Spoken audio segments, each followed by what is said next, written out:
how do we overcome the doubt and the fear around dying in order to overcome the doubt and the fear? If you can see that all of doubt is a movement of thought, and that is not you. If you can hold to watching that doubt without reacting to it, and sustain your watching of the doubt until you see that it becomes a more and more critical mass until eventually it pops. And there is a revelation, a revealing of something behind the doubt, the truth, the thing that the doubt was doubting was ever there. Okay, let me say that in another way because it might sound a bit confusing. What was the question? How do we overcome the fear and doubt of dying that then overcomes Your breath the fear and cannot doubt. Your body cannot doubt. Your presence cannot doubt. Only a thought can doubt, and a thought can only doubt another thought. So are you in the breath where doubt cannot reach? Put it this way. Are you here with me in this experience of presence? I try my very best to be. No, not good enough. Oh. Are you here? Look at it. Yes. Be in it. Now let me ask you a question. Are you sure about that? Now you're doubting. Feel it. Feel it. How could this be doubted? Would I say, are you sure about that? And you begin to think, and now you're doubting. But feel it. Does the feeling have doubt? No. No. The presence has no doubt. It cannot possibly doubt. The presence is a fact. Only your thought can doubt it. So why bother thinking about it? Why not stay in it? Now that's the key. Cultivate enough focus to stay in it. Stop leaving it.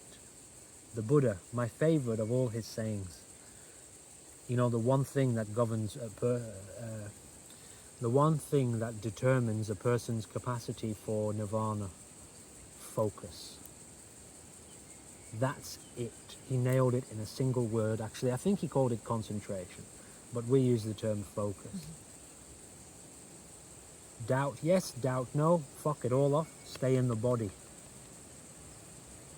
Stay present. The watching of the breath. What could you doubt? The doubt is a thought.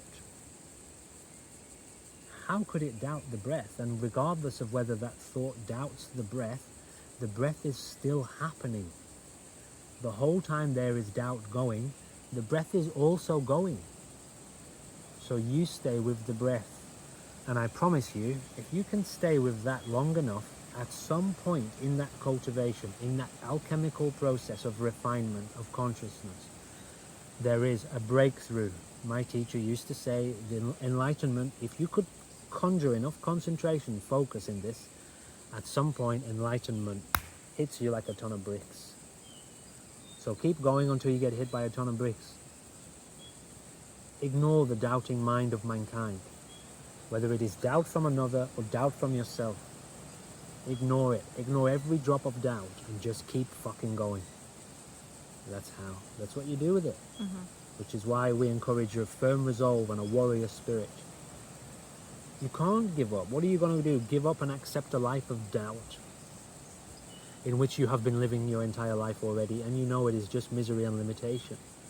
Fear, being afraid, doubting yourself, doubting the world, doubting the teachings, doubting enlightenment, doubting your capacity for enlightenment.